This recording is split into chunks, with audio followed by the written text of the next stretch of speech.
The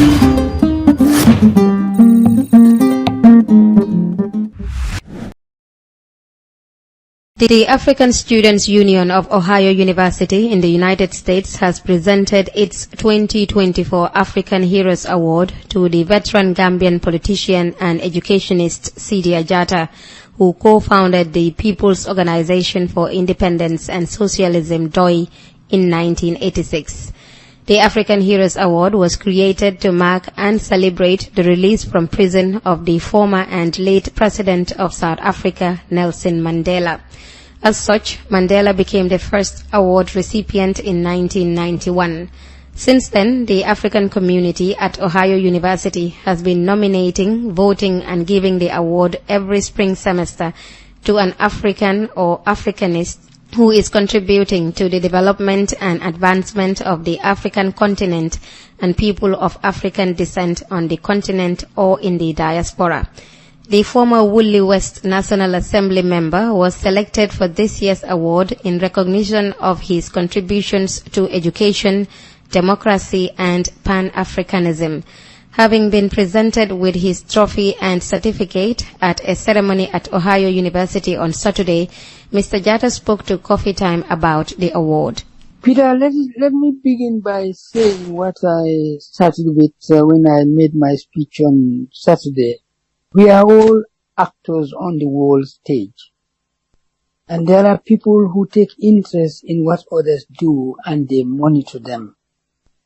They do so not simply because they like them, but they are concerned about what they do because what they do affects their lives in the world, even though they may not live in the same country. Because what happens in one country affects the world generally, like what is happening today in Ukraine and what is happening in Palestine. I have been involved in a lot of things in my life, and people have been following those who took interest in what I was doing. And this is a culmination of that in a sense. I am humbled by the award because I cannot measure myself up to Nelson Mandela. But I'm very happy that I have been given the honor to share this award with him. I see him as a father and as a mentor and as a comrade. And that is why I'm extremely happy that I have been given the award in the respect that I have been contributing to not only to the development of my country, but to the development of the African continent at large. And to some extent the world. Yes. And how have you been doing that? How have you been contributing to the development of the African continent and the rest of the world, Honorable Jatta? Well, as a citizen of a country which emerged from decades of colonial administration, I thought that when I was young that I needed to equip myself to contribute first to the liberation of that country from the colonial yoke. So even when I was young in school, at primary school level, I took interest in what was happening in my country, particularly in the domain of politics. So I started learning, I read everything, and I followed those people in politics who interested me and whom I thought were doing what I thought should be done to free our continent and our country. So my development was fortunate in the sense that I had opportunity to go to school in Ghana at a time when Nkrumah was at the height of his presidency. He inspired me, and he was a mentor. And luckily, in the later life of his life, I had opportunity to see him and to be in contact with him. And not only that, but to be in correspondence with him to a point that he found it necessary to publish one of my letters I wrote to him in his book entitled Dark Days in Ghana. If you read it, you will find my letter there. Oh, wow. So when I went to university too, I decided that I should do something that I can use immediately as a tool to contribute to the liberation of my country, particularly, and this is very important to me, this is my passion, and this is one of the reasons why the award is given to me, that there is a liberation which is fundamental to our independence, and that's the liberation of our continent from alien languages. Peter, you imagine that the country that you and I share, over 80% of the population don't speak English. And this is a country after independence, the fourth generation politicians never thought it necessary to put an end to that. But they just continued exactly what the colonialists were doing. The same alien language which was official continued to be official and is official up to this day. The same colonial language that was used to educate our people continues and still continues to be the same language to be used. So there was a disconnect between those who pretendedly were leading the country and those they pretended to be leading. And so, since there was a disconnect, the huge part of the population, which in fact are the productive forces of the nation, were more or less disconnected from the affairs of the country in a sense. What was said on their behalf in their parliament, they don't know, they didn't know and still don't know. And what was done on their behalf in the administration, they didn't know and still don't know. And whenever they came to contact, to put before those people matters that are important and are still important to them, they had no means of doing that but to use an interpreter in some situations. It's like even when the colonials were there, the same practice continued. So I thought when I went to university, I should study something that will help me to put an end to that by developing our own languages to become apt in being used as languages of scholarship and languages of officialdom. And so I studied linguistics. And when I came back in 1978, the director of education, because I was a teacher, qualified teacher when I went to university, I reported to him and he posted me to the president's office. I refused to go there. He said, why? I said, because my qualifications were not relevant to that, in that office. He said, where are you going? I said, I am going to the Curriculum Development Center. He said, I don't want you to go there. And if you go there, I will not pay you. I said, yes, you can withhold whatever money you have to pay me, but that is where I am going, and that's where my qualifications are relevant, and that is where I think I can serve my nation the best of my ability. So I went there. Curriculum Development Center was created by UNESCO, I think about 1975, and I joined them in 1978, towards the end of 1978. And for 3 years, even though the National Languages Unit existed in the center, nothing happened there for 3 completely because there was nobody of my qualification to do the job. So I went there, and what was not done in 3 years, within 2 months I did what was fundamental, that is designing an orthography, a writing system for the 3 languages the government chose to be taught in the school. That's the Wolof, Mandinka and Fula. But Peter, the surprising thing was when we did all that and started developing learning materials, the materials were not printed. And there was a center for that purpose, a printing center for that purpose. So for the first phase of our experiment, we had to use handwritten material for 2 solid years, Peter. Oh, wow. You would see how enthusiastic and committed I was. We wrote our materials handwritten. And we had 9 schools across the country. 3 for Wolof, 3 for Mandinka, 3 for Fula. And you can imagine the amount of material that we had to write by hand. But we did that, and the experiment went very well. For me, there was no need to experiment anything because the experiments were already done elsewhere. The Igbo project, you must have been heard about that by Professor Fafunwa and others.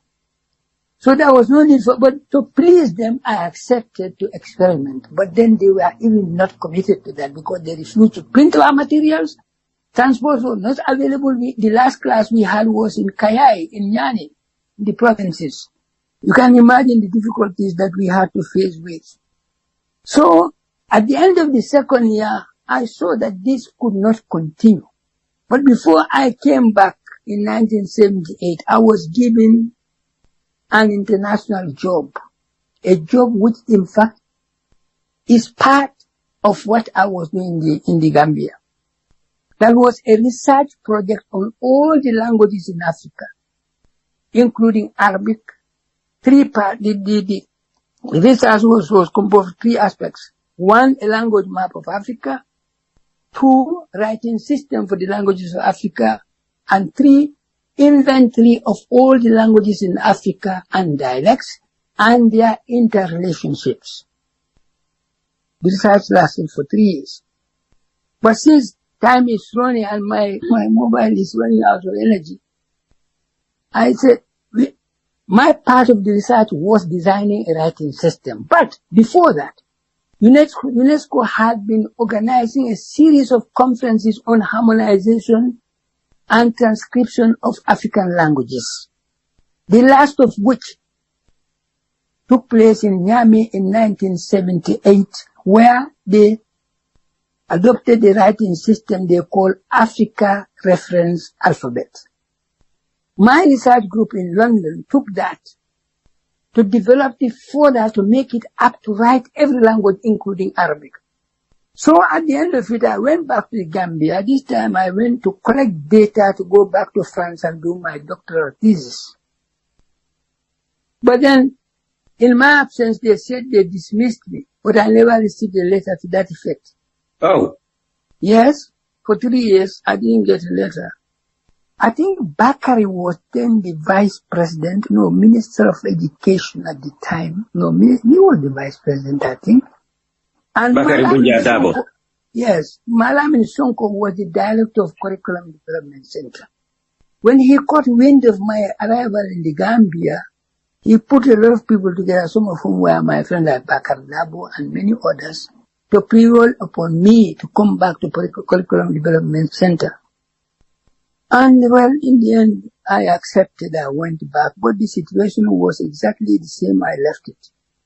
So that was in 1982, and then 1983, I asked for a study leave without salary to go back to France to do my doctorate.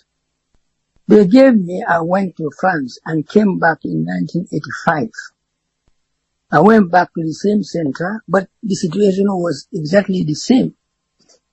So I said to myself, my conscience cannot allow me to continue to operate in this center because people would be saying that Sidia is doing something when Sidia was willing to do something, but they were not allowing Sidia to do what Sidia wanted to do in the interest of the country. So 86 September, I resigned. And then I joined hands with my colleagues, current ones that I'm working with, and we formed the party that we now operate in the Gambia since 1986. But that has not stopped me from working on languages. I do consultancies for them, for the very government also, even though they were not willing for these languages to be taught formally in a more serious way. And then, when I became an MP for the first time in 1997, I created an association in Wuli in my constituency. Wuli was 1 then, it was 2. 1. And I call it Wuli Adult Literacy Development Association. And I created a fund out of my own salary to run the project in a modest way. That's how I decided. So I started teaching women in different villages in a modest way because I had to I produced the materials myself, but printing was a very, very, very problematic one. But luckily, the late Simon Kinte was then the head of the Adult Literacy Center, and he helped me. They printed those materials. The first 2 manuals I produced free. So that's how I started the literacy project in Woodley for Women. Because my contention is that development cannot be sustained without being conceived, planned, and implemented by the very people for whom it is intended. But that cannot be without education. So to empower women was fundamental to me, because, Peter, the women are the most important productive force in the Gambia. If you want to prove me wrong, travel in the Gambia and see what women are doing and what men are doing. You would agree with me that they are the most productive force. From the rainy season into horticultural production. From Khartoum to Koina, this is what women are involved in doing. Men generally are sitting down doing nothing in a sense. So my work in London on languages, which I continue to do up till this day in the Gambia and elsewhere in Africa, is one of the reasons which motivated the Students Association here, because when people are interested, nothing is hidden now with the technology that we have. So it was a tough thing, because Ghana, Nigeria, all these candidates were there. It was a tough battle for them, voting. There are about 800 Ghanaian students in this university here. Nigeria, maybe more. In Gambia, they are even under 50. They are even under 30. Currently, they are under 30. But then, they voted me. Did you know you had been shortlisted for this award? Pardon?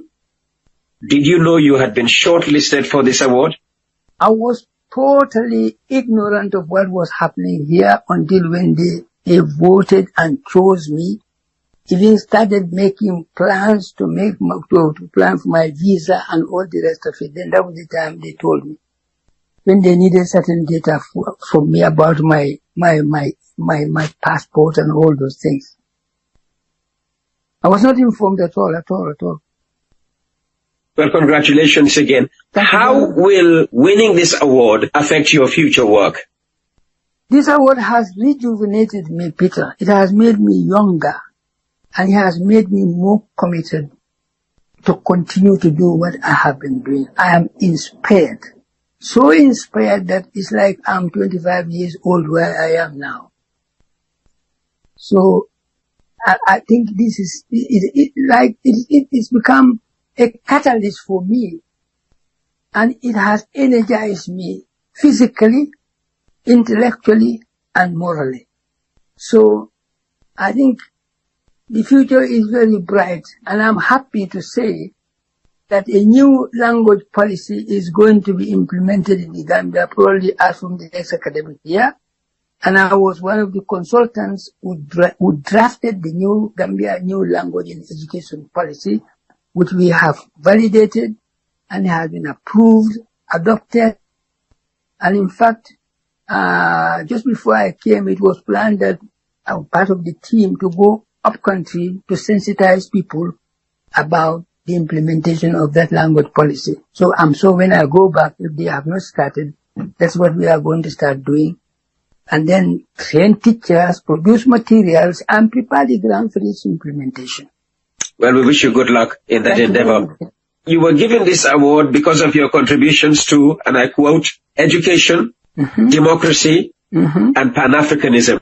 Yes. What's the state of democracy in our country, the Gambia? You know, Peter, the problem is the understanding of democracy in the Gambian context is distorted, because people take it to mean I'm free to do whatever pleases me. That's what they take democracy to be, and that is not democracy. I remember when Barrow was coming from Jatta and we went to welcome him at the airport, and you can imagine that crowd, and somebody was complaining, the youth, how they were behaving. And somebody said this, I said, no, this is like People were fettered. All the mouths were sealed here. Now they are unsealed. The people are unfettered. They must be allowed to express themselves. The possibility that they were denied for 22 years. But we cannot stop democracy to take hold.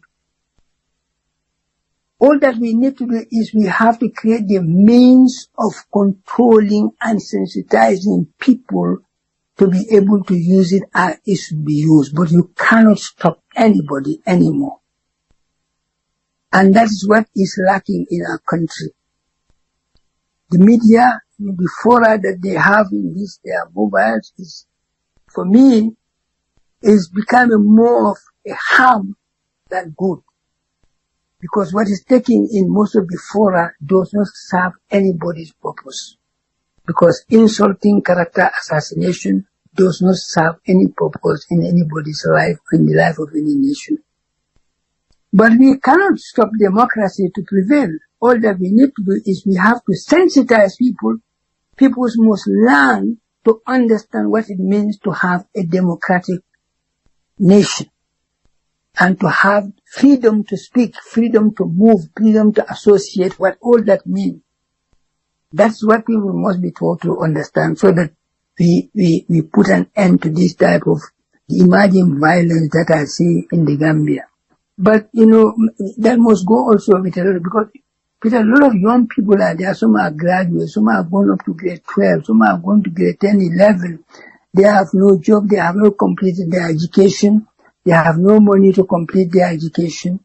But it must be made possible for them to have access to certain skills training. Not just skills training, as I have always contended with them in the National Assembly. They have skills training centers, yes. But they produce these people. You arm me with a gun, but you don't give me any bullets. How can I use my gun? You arm me with skills as a carpenter, as a welder, as a tailor, as something, all these trades. But I don't have any means to put that into practice.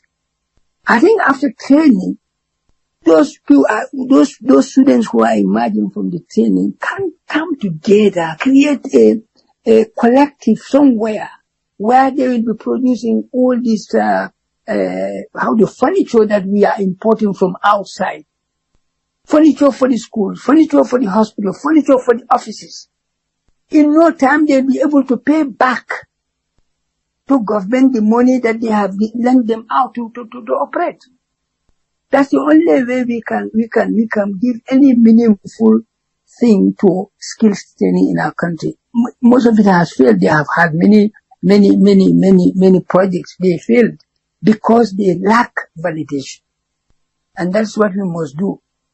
And while we are looking at developments in our country, you've just highlighted the issue of youth unemployment. Sidia, if you were asked today what is the biggest problem facing the Gambia, how would you answer the question?